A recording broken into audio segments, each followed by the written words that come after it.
dialog kita lanjutkan. Kita masih terhubung dengan Satgas COVID-19 Ikatan Dokter Indonesia, Erlina Burhan, dan juga Wakil Ketua KPAI, Rita Prandawati. Sebelum saya ke Bu Rita, saya ingin ke Bu Erlina terlebih dahulu di segmen kedua ini.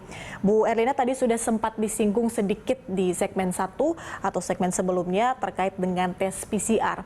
Ini saya ingin tanyakan, sebetulnya tes PCR ini apakah memang belum terarah kepada anak-anak? Kemudian juga bagaimana sebenarnya mekanisme testing anak di beberapa daerah? Mungkin bisa dicontohkan di satu daerah atau dua daerah misalnya, Bu Erlina? Jadi pemeriksaan PCR ini memang karena kondisi Indonesia seperti ini, tampaknya penyediaan testing PCR ini belum merata sampai ke pelosok-pelosok, sehingga karena tidak merata, ada di kota-kota kecil biasanya ada keterbatasan. Ini barangkali yang membuat anak-anak itu tidak terperhatikan. Jadi hanya targetnya kepada orang dewasa. Itu pun dikatakan karena keterbatasan PCR ini hasilnya jadi lama karena ada antrian yang panjang untuk pemeriksaan. Dan ini sudah berlangsung lama, sehingga ini memang kita harus selalu gaungkan bahwa anak juga wajib punya hak untuk diperiksa dan untuk diketahui statusnya apakah terpapar atau tidak. Ya, mudah-mudahan saja dengan sekarang sudah ada beberapa tambahan screening seperti antigen, rapid antigen. Mudah-mudahan juga karena rapid antigen ini sangat-sangat cepat, barangkali juga bisa dimanfaatkan untuk pemeriksaan pada anak. Jadi lebih ke keterbatasan fasilitas, saya kira ya. Ya. Contohnya di daerah mana, Bu Erlina?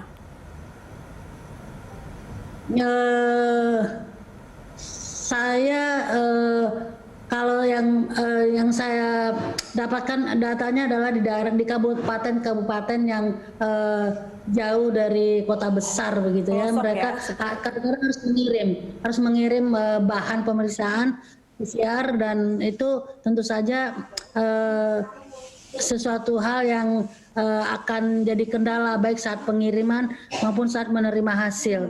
Jadi memang modalitas pemeriksaan ini harus terus ditingkatkan, ditambah, dan juga menjangkau daerah-daerah perifer. Jadi bukan hanya di kota-kota besar. Karena sekarang penyebaran dari COVID ini hampir merata seluruh Indonesia. Berarti memang ada kendala distribusi seperti itu ya, Bu Erlina, terkait dengan pemeriksaan atau testing yang harusnya dilakukan bahkan sampai di pelosok-pelosok untuk anak-anak. Saya ke Bu Rita. Bu Rita, kalau KPAI sendiri melihat sebetulnya pemeriksaan PCR atau testing PCR atau paling tidak antigen kepada anak-anak sebetulnya sudah merata atau belum, atau mungkin sesuai dengan pernyataan dari Bu Erlina bahwa ini memang sebetulnya belum merata di seluruh Indonesia. Kemudian kalau melihat fasilitas kesehatan di Indonesia sebetulnya sekarang seperti apa sih dari KPAI? Ya, kalau terkait dengan PCR atau minimal swab antigen atau sekarang ada Genos begitu ya, menurut saya karena ada beberapa daerah yang sudah membuka sekolah, meskipun sebenarnya kita sangat tidak menyarankan begitu ya dengan kondisi pandemi karena masih situasinya berat. Nah, ini belum ada tes-tes terkait hal tersebut, Mbak. Kan sebenarnya yang saya tahu Sumbar, kemudian Aceh, ada beberapa Indonesia Timur juga sudah mulai masuk sekolah gitu ya, tatap muka langsung. Kalau sekolah tetap sekolah ya, tatap muka. Nah, di sini kita belum mendapatkan gambaran terkait bagaimana protokol kesehatan diterapkan. Kalau protokol kesehatan mungkin cuci tangan dan masker, iya. Tetapi kalau ada situasi khusus, maka kemudian kan harus ada rujukan ke puskesmas. Nah, kemudian juga apakah ada cek acak ya terhadap untuk menggunakan PCR. Nah, ini belum, Mbak. Ini juga menjadi PR karena sebenarnya kan anak-anak juga sebagian sudah ada di ruang publik gitu ya. Ini menjadi PR. Yang kedua, bulan Juni sampai Agustus kita mereview layanan kesehatan dasar di puskesmas. Ini memang agak melambat, kemudian juga posyandu tutup gitu ya. Jadi kita waktu itu sudah menyampaikan ke Kemenkes bahwa kita harus tetap memberikan layanan dasar terkait imunisasi, tetap harus berjalan karena itu akan menjadi modal kesehatan dasar anak Indonesia di masa yang akan datang. Kemudian ada layanan hotline untuk konsultasi kesehatan misalnya dari puskesmas, ini untuk menghindari tatap muka langsung ya, terutama untuk kondisi-kondisi anak. Kalau kemudian darurat baru kan anak dibawa ke puskesmas. Jadi ini kemudian memang sejujurnya ada pelambatan. Orang juga takut ya Mbak, dan sebenarnya klinik dan seterusnya itu juga ada pelambatan pelayanannya karena kan ada juga puskesmas yang tutup karena semuanya ada yang positif begitu ya. Ini juga menjadi PR kita semua. Maka kemudian di rumah kemudian dengan intervensi pemerintah, mungkin dengan keluarga harapan, itu juga pemenuhan gizi harus pas. Kemudian kalau ada yang harus imunisasi, saya kira posyandu memfasilitasi untuk menyampaikannya ke puskesmas jadwal-jadwal imunisasi yang dilakukan secara aman gitu ya, dengan tetap menerapkan protokol kesehatan sehingga datang ke tempat imunisasi misalnya jemput bola jadi memang bisa datang gitu ya. Posyandunya tentu harus menggunakan protokol kesehatan juga. Itu Mbak. Oke, berarti bisa dikatakan Bu Erlina dan juga Bu Rita ini statementnya senada seperti itu, karena mungkin di beberapa daerah memang belum terlihat adanya testing, dari KPAI melakukan riset seperti itu, kemudian juga dari Bu Erlina sebagai Satgas Ikatan Dokter Indonesia juga mengatakan bahwa sebetulnya atau membenarkan bahwa sebetulnya tes PCR ini memang belum terarah, namun tetap diusahakan agar anak-anak juga tetap dilakukan testing. Kalau Bu Erlina sebetulnya terkait dengan PCR ini bagi anak-anak sebetulnya ada batasan usia tidak sih Bu? Seharusnya tidak ada, karena tes ini bisa dilakukan pada semua usia.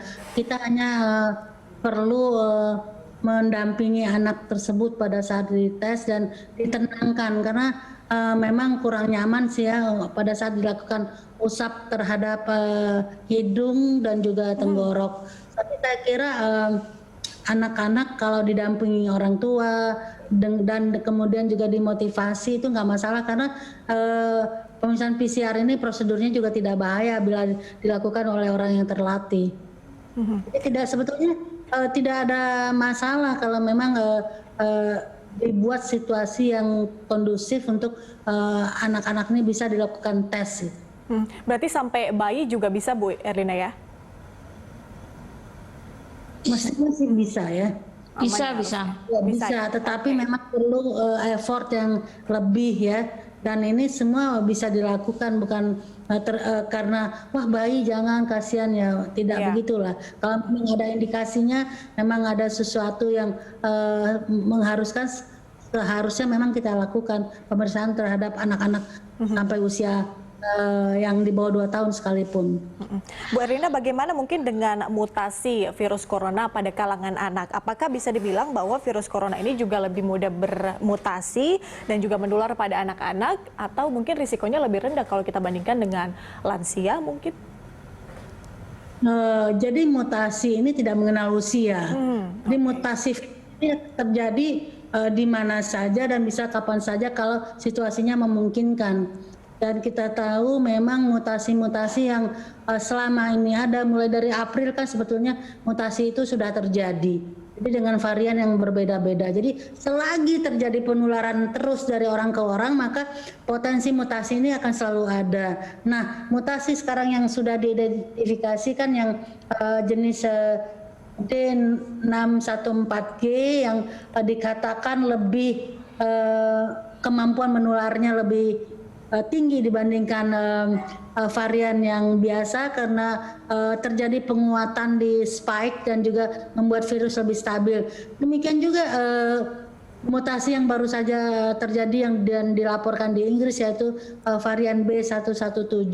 Ini juga hingga saat ini dikatakan yang baru diketahui adalah lebih mudah menular. Nah, ini justru bahaya buat anak-anak, karena kalau lebih mudah menular dia akan menyasar siapa saja, termasuk anak-anak. Jadi betul yang dikatakan Bu Rita tadi, bahwa klaster ini kalau terjadi di keluarga, yang sangat-sangat kita khawatirkan adalah anak-anak. Karena pertama mereka itu tadi banyak keluarga yang belum membiasakan anak-anaknya untuk menjalankan protokol kesehatan, jadi lebih fokus kepada dewasa. Jadi memang kita sedih juga ya, anak-anak ini sepertinya terpinggirkan. Harusnya anak-anak ini adalah kelompok yang kita utamakan untuk kita pelihara dan kita jaga ya, begitu ya, karena kalau mereka terjangkit atau sakit biasanya lebih berat. Jadi memang mutasi ini bisa berpotensi, virus yang sudah bermutasi berpotensi untuk menyerang siapa saja, termasuk anak-anak.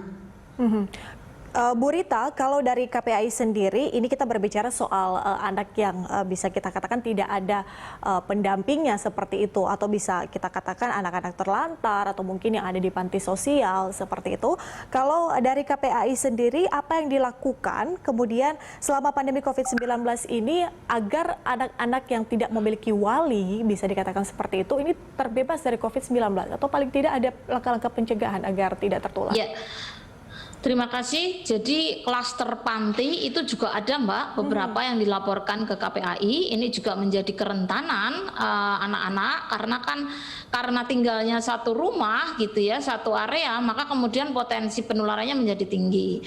Sosialisasi terkait dengan protokol kesehatan, termasuk mencegah kerumunan ya, mencegah adanya mobilitas berlebih, itu juga disosialisasikan, meskipun pada prakteknya sempat ada beberapa panti yang kemudian seluruh anggota, sebagian besar anggotanya itu anak asuhnya itu positif. Mbak, saya nyambung yang tadi juga bahwa bayi pun ada yang tertular COVID. Jadi misalnya karena orang tua ya udah nggak apa-apa, baru lahir ditengok-tengok gitu ya, digendong-gendong, ternyata kemudian itu juga menular. Jadi memang kepentingan terbaik bagi anak itu harus menjadi prioritas bagi orang tua agar kesehatan anak itu menjadi yang utama. Kalau anak sakit itu repotnya luar biasa loh, walaupun dia kan anak 0 sampai 18 tahun. 18 tahun dia belum bisa juga sendiri, pasti pengen butuh ditungguin gitu ya. 15 ke atas itu tetap ada butuh saat-saat dia ditungguin orang tua. Jadi repotnya kan 2 kali lipat ya Bu Erlina. Jadi makanya kemudian ini menjadi penting menjaga betul anak-anak kita, karena kalau tertular memang harus ada yang nungguin, dan kemudian juga risiko pada dampak turutan jika kemudian ada pada anak gitu ya, sebagaimana kasus-kasus dewasa lainnya. Bu Rita, ada tidak sih tenaga kesehatan yang disediakan oleh KPAI paling tidak untuk klaster panti ini? Kalau klaster panti kita satu koordinasi dengan Satgas Covid daerah. Jadi memang itu juga laporan-laporan dari Satgas Covid daerah. Ada beberapa panti di Jakarta juga ada, Depok, dan beberapa daerah di luar Jabodetabek itu juga ada. Jadi memang forum LKSA, PSAA ya, Lembaga Kesejahteraan Sosial Anak Indonesia, itu berkoordinasi dengan kami kalau ada kasus-kasus di panti, dan kita Satgas Covid juga memberikan edukasi gitu ya. Tetapi kan memang anak-anak harus betul-betul memahami situasi itu. Tidak boleh, kalau dulu kan main ya harus bersama, colek-colekan, pelukan, bersentuhan gitu ya. Nah ini yang kemudian apalagi tinggal dalam satu rumah gitu ya, itu kan agak tak terhindarkan, sebagaimana tadi orang tua kepada anak menyentuh dan seterusnya, mencium, namanya anak ya, memeluk gitu. Itu yang kemudian harus diedukasi. Dan ini masih PR panjang karena kita tidak tahu COVID berakhir sampai kapan. Kebiasaan sehat dan bersih ini menjadi bagian yang harus selalu diedukasi kepada setiap anak dan keluarganya. Bu Erlina, langkah konkret dari Satgas untuk pengawasan di klaster panti ini seperti apa, Bu Erlina? Ya, kalau Satgas PBID kan bukan fungsinya untuk menjadi petugas. Jadi selalu saya katakan tadi, kita adalah memberikan advokasi, ya. Advokasi dan juga menerbit beberapa SOP atau pedoman, dan ya ini silakan kepada yang bisa melakukan eksekusi untuk menjalankannya. Jadi dimanapun tempat isolasi, baik di tempat isolasi resmi punya pemerintah maupun yang di rumah, apalagi suatu lembaga seperti panti asuhan, itu memang harus ada yang mengawasi. Jadi namanya isolasi mandiri, tetapi tetap harus ada pengawas dari petugas kesehatan. Sebaiknya saya sarankan sih berkoordinasi dengan puskesmas setempat atau dinas kesehatan supaya dibantu ini, karena memang nggak bisa orang isolasi anak, apalagi anak-anak ya, ini tanpa mendapat supervisi. Jadi kalau bisa harusnya memang ada kunjungan-kunjungan ke panti asuhan, yang ini merupakan kewajiban dari pemerintah tentunya, dalam hal ini melalui dinas kesehatan. Oke, sebagai pernyataan penutup Bu Erlina, saya akan berikan kesempatan juga bagi Bu Rita, mungkin sedikit pesan bagi orang tua, anak-anak, kemudian juga semua stakeholder yang terlibat terkait dengan penanganan COVID-19 kepada anak-anak, seperti apa Bu Erlina? Ya, jadi saya ingin menyampaikan bahwa virus COVID ini tidak pandang bulu, tidak pandang usia, dia bisa menyerang siapa saja. Jadi perlindungan harus dilakukan untuk siapa saja dan kelompok usia berapapun. Jadi tidak mengenal orang dewasa atau anak. Jadi semua orang, semua usia harus dilindungi.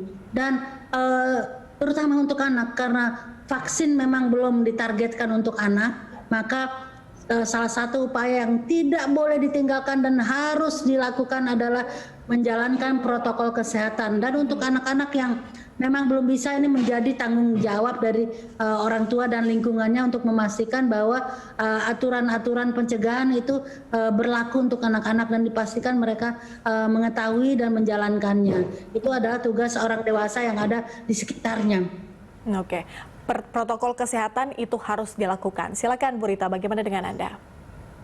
Ya, terkait dengan untuk anak, kita semua wajib melindungi anak, terutama orang tua, karena hari ini 24 jam anak ada di rumah. Protokol kesehatan yang ada di rumah itu menjadi sangat penting untuk melindungi anak, termasuk jika ada salah satu anggota keluarga yang sudah mulai ada indikasi-indikasi ke arah COVID, itu juga memakai masker di dalam rumah, itu juga menjadi bagian dari pencegahan, termasuk ketika anak demam dan seterusnya.